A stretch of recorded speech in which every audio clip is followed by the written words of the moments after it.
વાત કરીએ વિગતવાર સમાચારની તો સમાચાર જોઈશું સુરેન્દ્રનગરના। તો સુરેન્દ્રનગર જિલ્લાના થાનગઢમાં 200થી વધુ સિરામિક એકમો ધમધમે છે। 175 કરાર આધારિત ગેસનો ઉપયોગ કરી રહ્યા છે। ખાડી દેશોમાં યુદ્ધથી થાન સિરામિક ઉદ્યોગ માથે સંકટ ઊભું થયું છે, ત્યારે આ એકમોમાં કામ કરતા જિલ્લા અને રાજ્ય બહારના 20,000થી વધુ મજૂરોની રોજીરોટી પર પણ સંકટ મંડરાઈ રહ્યો છે। ત્યારે સરકાર દ્વારા યોગ્ય નિકાલ લાવવા અને ગેસના ભાવમાં રાહત આપવા ઉદ્યોગકારો અને મજૂરો માંગ કરી રહ્યા છે, અન્યથા સિરામિક ઉદ્યોગને તાળા મારવાની નોબત પણ આવી શકે છે। શું છે સ્થિતિ, જોઈશું આ અહેવાલ।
મંદીનો માર સહન કરી રહેલા મોરબી અને થાનના ઉદ્યોગોને સરકારે વર્ષ 2026ની પૂર્વ સંધ્યાએ ગેસના ભાવ ઘટાડાની ભેટ આપી હતી।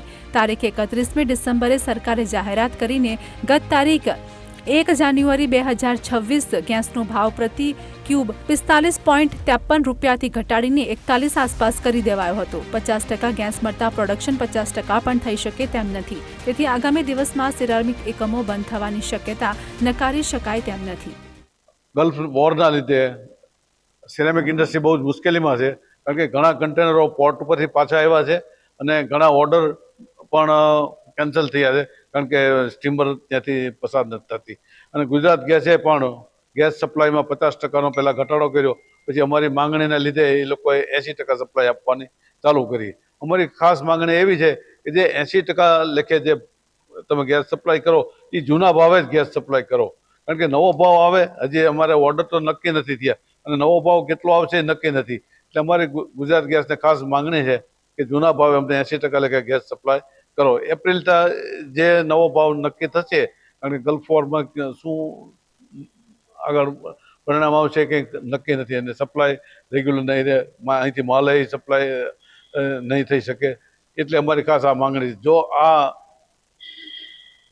નવા ભાવ જો બહુ વધારે ન હોય અને જો બહુ વધારે હશે તો સિરામિક ઇન્ડસ્ટ્રી ચાલી શકે એવી સ્થિતિમાં નહીં રહે, કારણ કે કોસ્ટિંગ જ એટલું ઊંચું જશે કે માલ વેચાઈ નહીં શકે, એટલે ઓટોમેટિક ધીમે ધીમે આ ગેસ સિરામિક ઇન્ડસ્ટ્રી બંધ થઈ જશે। હવે પાંચાળ સિરામિક એસોસિએશન વિકાસ ટ્રસ્ટમાં અત્યારે અમારે એવો નિર્ણય કર્યો છે કે આ યુદ્ધની પરિસ્થિતિના કારણે જે મેન્ટેનન્સ હોય તો લેબરને રોજીરોટી મળે, એના માટે અમે એસોસિએશને પ્લાનિંગ કરી નાખ્યું છે કે ચોમાસાની અંદરમાં જે અમારે મેન્ટેનન્સ હોય એ અત્યારે કરવાનો નિર્ણય એવો કર્યો છે કે અત્યારે કારખાનાની અંદરમાં જેટલું મેન્ટેનન્સ છે એટલું છૂટા ન કરી શકી 31 તારીખે।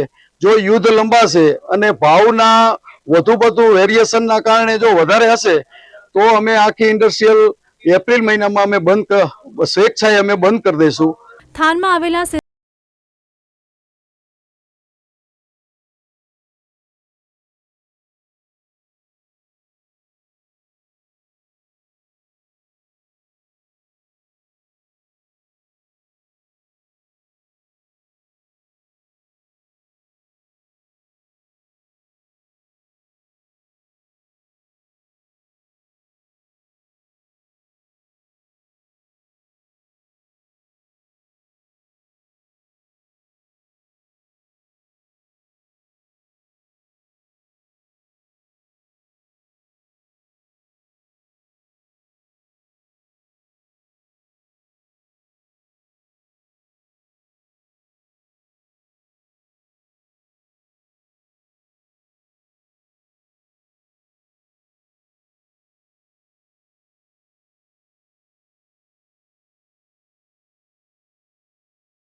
અત્યારે જે હાલની પરિસ્થિતિમાં ગેસના ભાવ વધારવાની વાતો કરી છે, 80% સુધી ગેસ સપ્લાય બંધ કરી દીધો છે.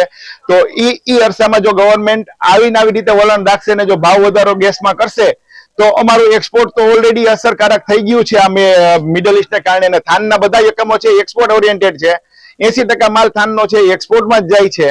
એટલે બે બાજુથી અમને માર પડે અને જો સરકાર અમને કન્ટિન્યુ ને જૂના ભાવે ગેસ ન આપે તો આગળ પરિસ્થિતિ વિકટ થતી જાય એવું અમને લાગે છે.